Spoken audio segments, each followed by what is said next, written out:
Hello viewers, स्वागत है आपका मेरे चैनल शैक्षिक पटल। आइए जानते हैं श्री बद्रीनाथ धाम के विषय में। हिंदुओं के 4 प्रमुख धामों में से एक श्री बद्रीनाथ धाम।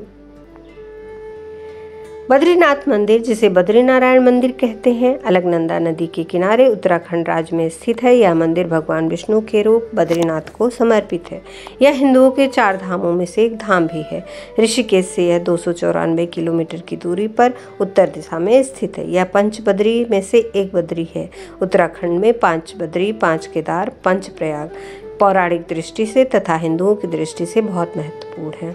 बद्रीनाथ उत्तर दिशा में हिमालय की उपत्यका में अवस्थित हिंदुओं का प्रमुख यात्रा धाम माना जाता है।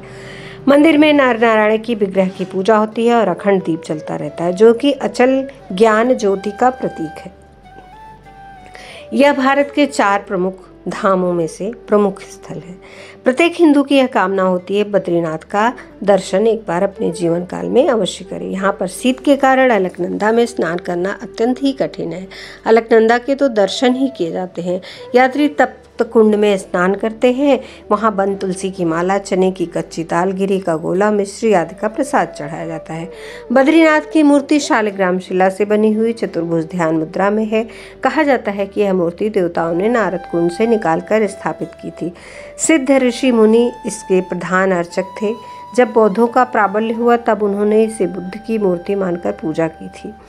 शंकराचार्य की इस प्रचार यात्रा के समय बौद्ध तिब्बत भागते हुए मूर्ति को अलकनंदा में फेंक गए। शंकराचार्य ने अलकनंदा से पुनः निकालकर उसकी स्थापना की। तदंतर मूर्ति पुनः स्थानांतरित हो गई और तीसरी बार तप्त कुंड से निकालकर रामानुजाचार्य जी ने इसकी स्थापना की थी। पौराणिक मान्यताओं के अनुसार जब गंगा नदी धरती पर अवतरित हुई तो यह 12 धाराओं में बट गई।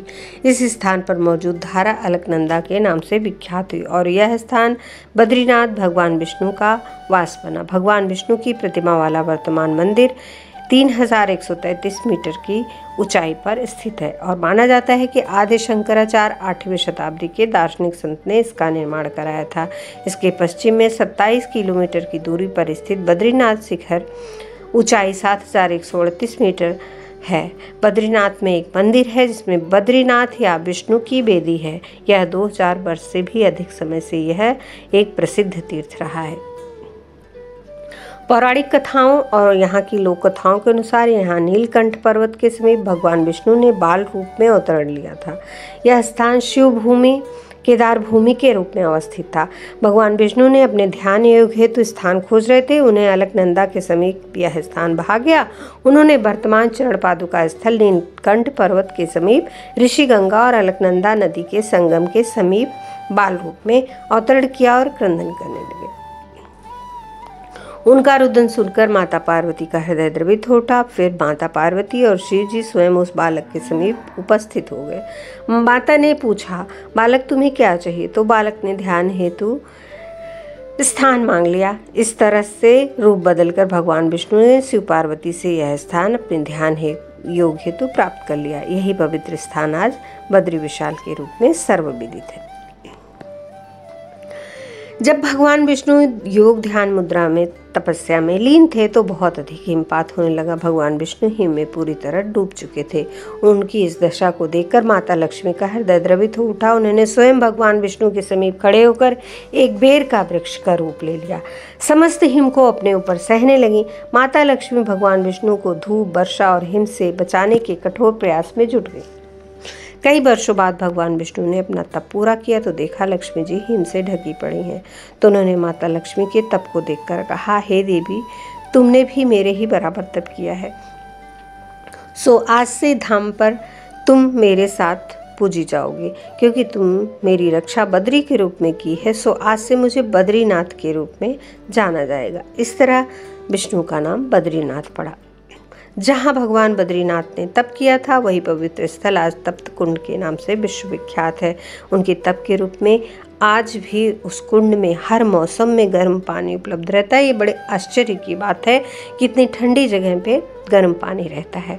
बद्रीनाथ में तथा इसके समीप अन्य दर्शनीय स्थल हैं। अलकनंदा के तट पर स्थित तप्त कुंड, धार्मिक अनुष्ठान के लिए इस्तेमाल होने वाला एक समतल चबूतरा, ब्रह्म कपाल, पौराणिक कथाओं में उल्लिखित सांपों का जोड़ा, शेषनाग की कथित छवि वाला एक शिलाखंड, शेष नेत्र, चरण पादुका, जिसके बारे में कहा जाता है कि भगवान विष्णु के पैरों के निशान है। यही भगवान विष्णु ने बाल रूप में उतर लिया था। माता मूर्ति मंदिर, जिन्हें बद्रीनाथ भगवान जी की माता के रूप में पूजा जाता है। माड़ा गांव, इसे भारत का अंतिम गांव भी कहा जाता है। वेद व्यास गुफा, गणेश गुफा, यहीं वेदों और उपनिषदों का लेखन कार्य हुआ था। भीम पुल, भीम ने सरस्वती नदी पार करने हेतु एक भारी चट्टान को नदी के ऊपर रख दिया था, जिसे भीम पुल के नाम से जाना जाता है। वसुधारा, यहाँ अष्ट वसुओं ने तपस्या की थी। ये जगह माड़ा से 8 किलोमीटर की दूरी पर है। कहते हैं कि जिसके ऊपर इसकी बूंदें पड़ जाती हैं उसके समस्त पाप नष्ट हो जाते हैं और वो पापी नहीं होता। लक्ष्मी वन, यह वन लक्ष्मी माता के वन के नाम से प्रसिद्ध है। सतोपंथी, कहा जाता है कि इसी स्थान से राजा युधिष्ठिर ने सदैह स्वर्ग को प्रस्थान किया था। अलकापुरी, अलकनंदा नदी का उद्गम स्थल, इसे धन के देवता कुबेर का भी निवास स्थान माना जाता है। सरस्वती नदी, पूरे भारत में केवल माड़ा गांव में ही यह नदी प्रकट होती है। भगवान विष्णु के तप से उनकी जंघ्या से एक अप्सरा उत्पन्न हुई जो उर्वशी के नाम से विख्यात हुई। बद्रीनाथ कस्बे में समीप ही बामड़ी गांव में उनका मंदिर है। यह विचित्र सी बात है कि जब भी आप बद्रीनाथ के दर्शन करें तो उस पर्वत पर नारायण पर्वत की चोटी की ओर देखेंगे तो पाएंगे कि मंदिर के ऊपर पर्वत की चोटी शेषनाग के रूप में अवस्थित है। शेषनाग के प्राकृतिक फन स्पष्ट रूप से देखे जा सकते हैं। अगर आप मेरे चैनल पर नए हैं तो चैनल को सब्सक्राइब जरूर करें और साथ ही बेल आइकन प्रेस कर दें, जिससे आने वाले वीडियो की नोटिफिकेशन मिलती रहे और वीडियो को अंत तक जरूर देखें। भविष्य में गंगा नदी पुनः स्वर्ग चली जाएंगी। फिर गंगा किनारे बसे तीर्थस्थलों का कोई महत्व नहीं रहेगा।